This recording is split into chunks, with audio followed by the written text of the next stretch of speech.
एक बार एक रोगी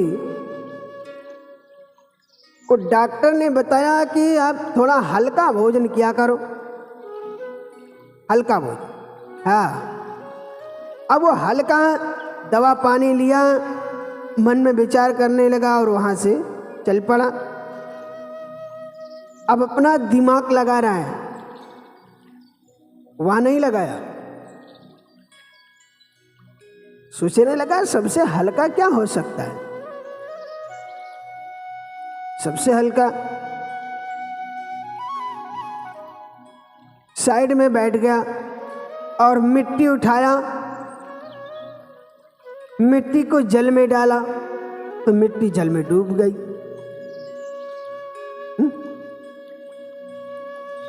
मिट्टी जल में डूब गई तो सोचा मिट्टी से हल्का जल। अब जल लिया, जल को उठाया तो तेल में डाला तो तेल ऊपर आ गया, जल नीचे बैठ गया। भाई इसका मतलब तेल इससे हल्का है, समझ रहे? अब तेल में क्या डालें, तेल कहाँ डाला जाए कि तेल ऊपर आ जाए? दिमाग और लगाया, बनाई पूड़ी, कढ़ाई चढ़ा दी, कढ़ाई में तेल डालकर जब पूड़ी उसी में डाला तो तेल के ऊपर आई पूड़ी, तो कहने लगा इसका मतलब तेल से हल्का पूड़ी। डॉक्टर ने बताया कि हल्का भोजन किया करो, तो हल्का तो हो गया, इससे भी हल्का होगा, तो बस वही पूड़ी खाना चालू कर दिया। तो ये बताओ, तुम डॉक्टर के पास जा करके अपनी अकल लगा रहे हो, गुरुजी जो कह रहे हैं वही करना चाहिए। सद्गुरु वैद्य वचन विश्वासा और संयम यहाँ न विषय के ही आशा। समझ रहे हो? कभी आपने सोचा हमारे जीवन की कालिमा क्या है? अच्छा चलो, आपने एक शब्द और सुना होगा, काला धन। बहुत चर्चा का विषय है ना काला धन। काला धन हमें तो एक ही बात समझ में आती है, क्या? हमें तो एक ही अच्छाई नजर आती है कि चीज दूसरे की और कब्जा हमारा। चीज दूसरे की और कब्जा हम कर लें, हमारा है, हम ही प्रयोग करें। और हमें तो लगता है कि हमारे जीवन की कालिमा भी यही है। ईश्वर किसका? भगवान का। संसार किसका? भगवान का। है? ये जो ईश्वर ने हमें ये शरीर दिया है, ये शरीर किसकी है? ये शरीर तो भगवान ने दिया है। हाँ, किसी से पूछोगे तो स्वाभाविक रूप से बताएगा कि ये शरीर तो भगवान की बनाई हुई है। हाँ, तो इसका मतलब ये संसार भी भगवान ने ही बनाया होगा। हाँ, बनाया। अच्छा, तो ये बताओ, जब संसार ईश्वर ने बनाया है, शरीर को ईश्वर ने बनाया है, तो श्वास से प्राण, जो हमारे शरीर में श्वास चल रही है, जिससे हमारे शरीर में प्राण है, तो उस प्राण से हम भगवान को जानते हैं। प्राण जो हमारे शरीर में विराजमान है और उसी के कारण हम जीवित हैं। और हम यही कहते हैं कि हाथ हमारा है, पैर हमारा है, आंखें हमारी है, ये हाथ हमारा है, ये सब कुछ हमारा हमारा है।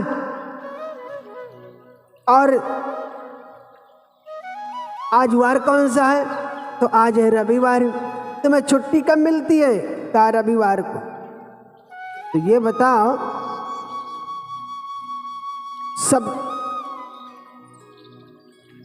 सभी वस्तुओं के लिए आपको छुट्टी मिल सकती है, आपको आराम करने की छुट्टी मिल सकती है, नौकरी से छुट्टी मिल सकती है, तो क्या ये बताओ जो तुम्हारे शरीर में प्राण रूपी श्वास अगर यही है तो क्या ये श्वास भी तुम्हारी है? हाँ? तो बोलेगा नहीं। और अगर सही में श्वास हमारी होती तो इतवार के दिन हम कहते, कोई पूछता तो यही कहते कि हमारी श्वास है, हम श्वास ले या ना ले, तुमसे क्या मतलब? क्योंकि शरीर पर अधिकार उसका तो है पर श्वास पर नहीं है, तो छुट्टी कर लेते। इधर मंदिर में जब हम जाते हैं तो कहते हैं बड़े प्रेम से कि तन मन धन सब कुछ है प्रभु, सब कुछ है तेरा, तेरा तुझको अर्पण क्या लगे मेरा। ओम जय जगदीश हरे। इतने के बाद भी जैसे कोई महात्मा पधारे, जब सब कुछ परमात्मा का है, हमारा कुछ है भी नहीं, तो इसके बावजूद भी हम झगड़ा कर रहे हैं।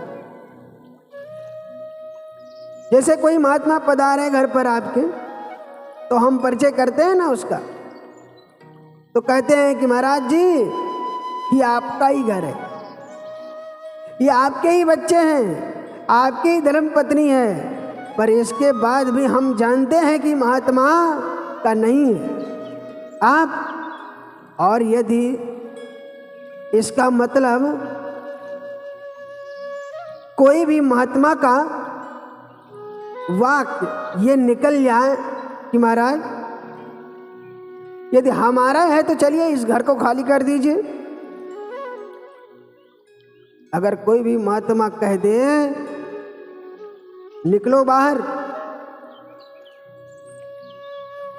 तो आप इसका उत्तर नहीं दे पाएंगे।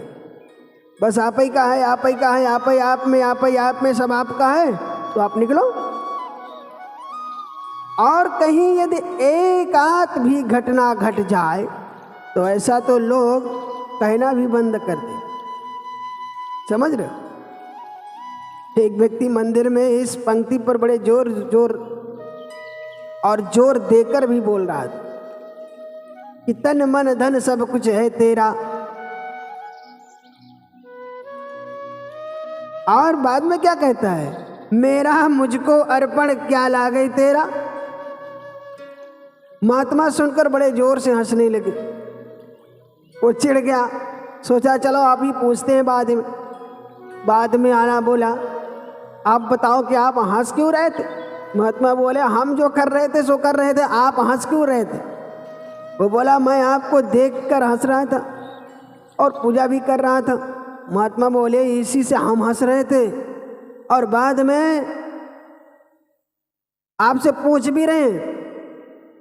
महात्मा बोले इसी से हम हंस रहे थे जो आप दोनों कार्य साथ में कर रहे, पूजा भी कर रहे थे और हंस भी रहे थे। उसने कहा हमारा मन है मैं हंसूं या पूजा करूं? महात्मा ने कहा भाई ठीक है, लेकिन बाद में तुम ही आकर कहते हो कि हमारा मन नहीं लगता है। हम मनुष्यों की इतनी नीयत खराब है कि तन मन धन सब कुछ है मेरा, और मेरा मुझको अर्पण क्या लागे मेरा तेरा। और यहाँ तक कह जाते हैं कि प्रभु पड़ोसी का भी मेरा। एक संत कह रहे थे कि मानो निकृष्ट कहे मेरा सिद्धांत ये, मेरा है सो मेरा और तेरा है सो मेरा।